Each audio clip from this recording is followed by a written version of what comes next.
Hello, everyone. It is time for another wonderful chat with a wonderful person. Today, I have invited Heather Coldwell to have a chit chat about healing work with us today. I want to introduce you to her. The maverick heart of Heather beats with a passion for life, love, and mystery. Radical collaboration and co-creation are central themes to her passions, which include astrology, Kundalini yoga, ancestral medicine, body talk, and heart speak. Downloading spirit is her mission. It's the deepest calling to bring our shared divinity into reality. Wow. So you are an elder in training. Yeah, yes. Tell me more. I want to know. Well, I guess it all started with a deep initiation that I was plummeted into when I lost my husband in 2010. And I just really, the transformation of seeing and accepting the loss of someone that you love greatly, and really being able to see the gift in that, and the cycles and the rhythms and the patterns of life and death, got me seeing a lot bigger picture about life. And so I started studying all the esoteric arts, and just, I had so many questions. I wondered so much about the existential nature of reality, and I just had this journey that I'm still on, where I just had to go deep into the core of my heart, into the truth, to be able to come out with a renewed sense of life and grace and purpose. So yeah, and I'm still on the journey. And now, of course, I want to support other people on their journey. And so yeah, that's a little bit of the impetus or the catalyst of how I started this. Because before, I was just, I guess, living like everybody else, doing the mundane,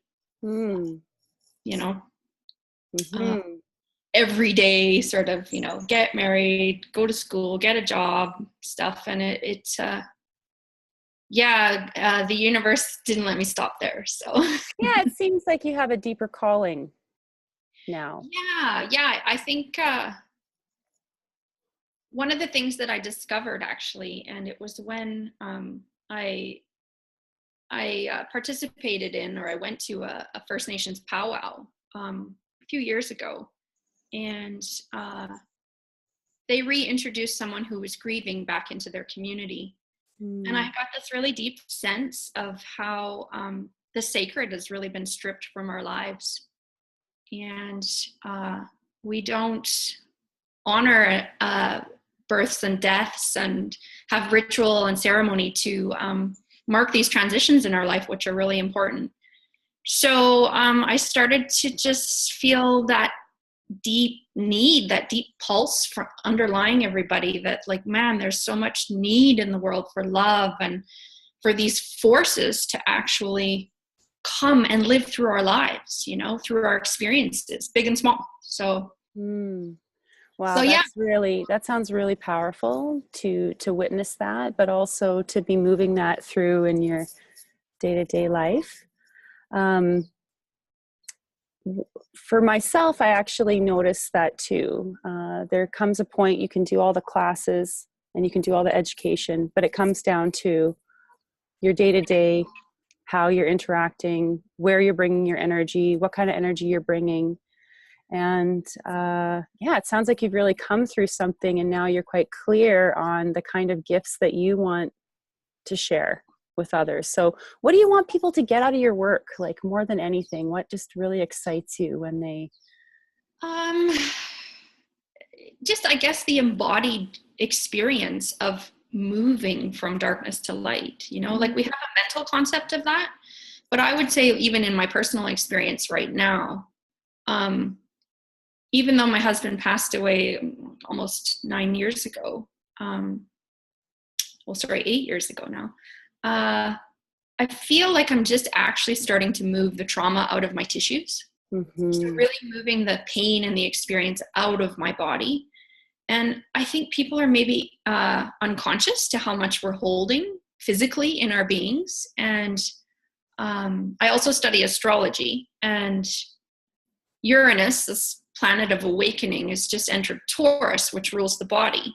So it's this new kind of divine energy where no longer is it this masculine, like up and out, we're like meditating and leaving our bodies and going and trying to find the divine out in the universe.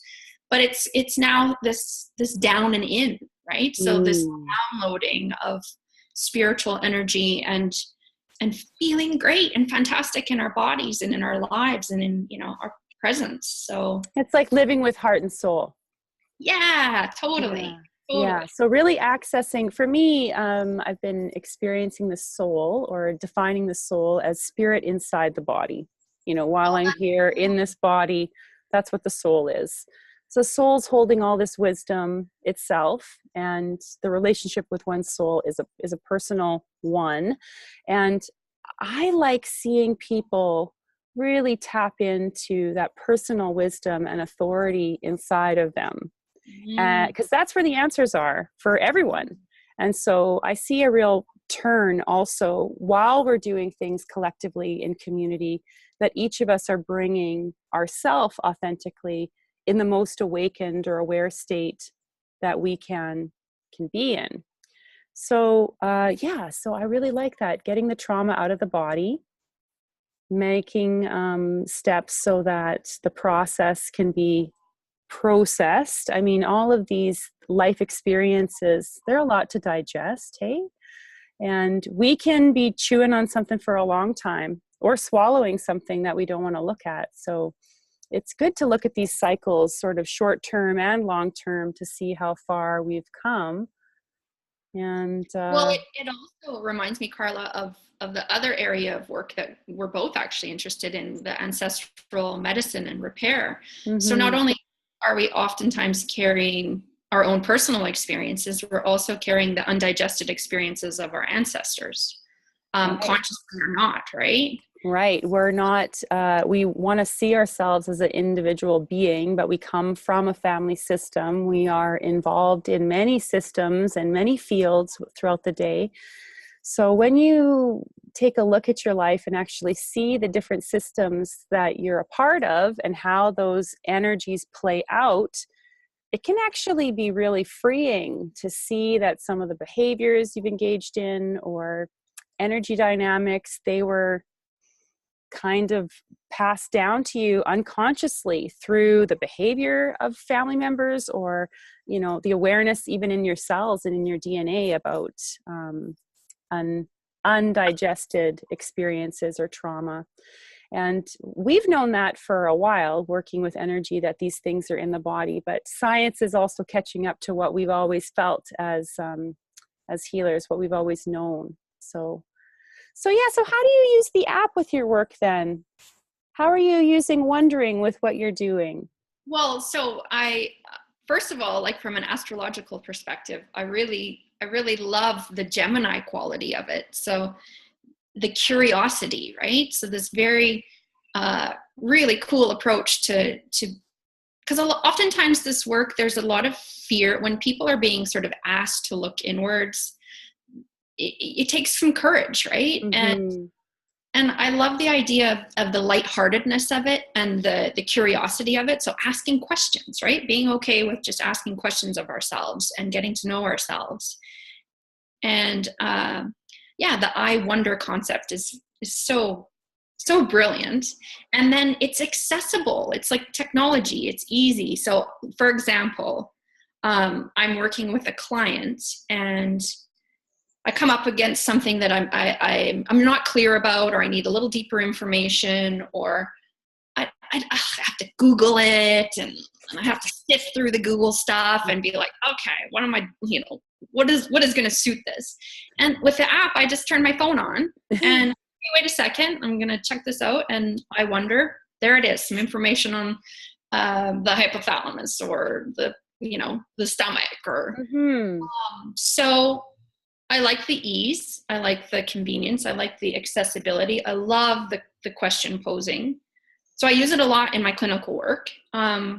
and then I use it personally, like the relationship stuff. The relationship section asks such great questions about power and manipulation and control, and kind of some of the ugly stuff that I don't want to look at, but it's there, right?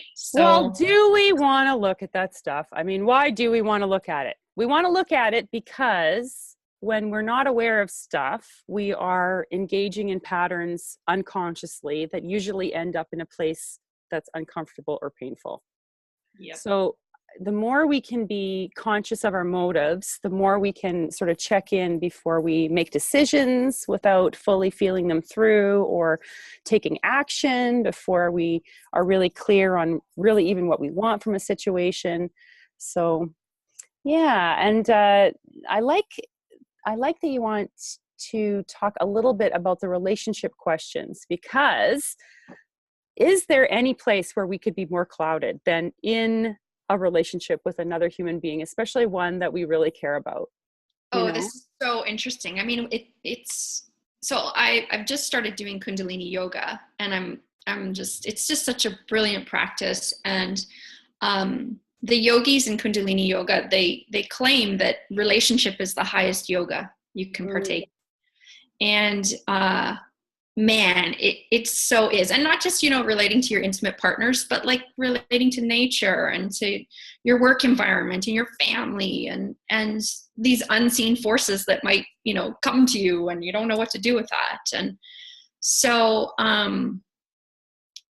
you're right that there is something about the field of relating. And I think that when we get people relating from that heart and soul place, there's a natural intelligence and wisdom and way of being that just emerges from that. So versus the mental limitation. right. Yeah. Creating a space for people to be in that environment is like, it's kind of radical in a way. It's It revolutionary and radical, and yet at the same time, returning to a way that we used to be for a long time. is, yeah, for sure. Yeah, a lot of people are feeling disconnected from each other, even from their own feelings. So that's kind of part of why the app was created, for people personally to just really have a way to check in with themselves. And what would be a question that would help me actually move this through? And so that was the motive behind that. And I think both you and Amanda, your co-creator, are really tapping into a much needed bridge of like the esoteric consciousness-based work with mainstream technology, and like the inner guru, right? Like being able Mm. to do your own work as well through these questions. And I think it's something the world really, really needs right now, is like useful apps, like really useful apps to our life, not the two-dimensional game playing, but like engagement apps, where it's like 3D, 4D. It's not just the surface level, shallow, uh, just limited experience. You have to dive into it, right? So, Mhm. so yeah, kudos to you two for being on the crest of a wave. Yeah. Well, for me, it really feels like people coming into their own authority is important right now. Finding clarity, being in the right group of people is good. But Yeah. people, finding the right group of people happens easier if you're able to engage and express yourself fully, right? So the more that you can come into what's true for you and expressing that without a bunch of filters or restrictions, it actually clears that pathway of relating. And then the people that you're attracting are the kind of people that you actually want to relate to, you know? So I can Absolutely. feel that. And the relationship, that we've been exploring for a while, is the relationship with our ancestors and this ancestral support, which, Mm. opens up a whole world for each of us personally. And it was really great that you shared with me um, a title Remember this word, ancestors of infinity, this concept that you shared with me? I think I'm going to share it now. So we all have loving ancestors that want to assist us, that want to support us in the flow of life, in the movement forward, in the flow of love. And we can have the ancestors that are directly in our bloodline, your parents and their parents, and back and back and back and back till the beginning. And also there can be ancestors of affinity, which are souls or unseen beings, I guess, that aren't necessarily in your bloodline or in your family lineage, but care for you anyway. Maybe they're married in to the family, or maybe they're a soul connection from another time. So, you know, that really expanded my awareness too. So I've been working with the idea of the support of our ancestors, and then the support of the others that want to help you, not necessarily because you're even in the family, but because they like the work that you're doing and they want to see the work done. So yeah, do you want to say anything about that? I hope I'm explaining it well. I mean, that's the pure magic for me. I mean, I think it's the field, the morphogenic field of love, right? And people talk about that a lot. You know, there's a mental knowing about we're all united and connected, and you know, we all come from one mother, but we have to live that. We have to experience that magic. We don't want it to just be a concept. We actually want it to be an experiential way of being. And I think that our ancestors, maybe 2,000 plus years ago, really lived that way. They lived where the embodiment of trees were their grandmothers and grandfathers. And just the idea of non-blood ancestors, so ancestors of affinity, really working towards bringing more love and radical joy into the world.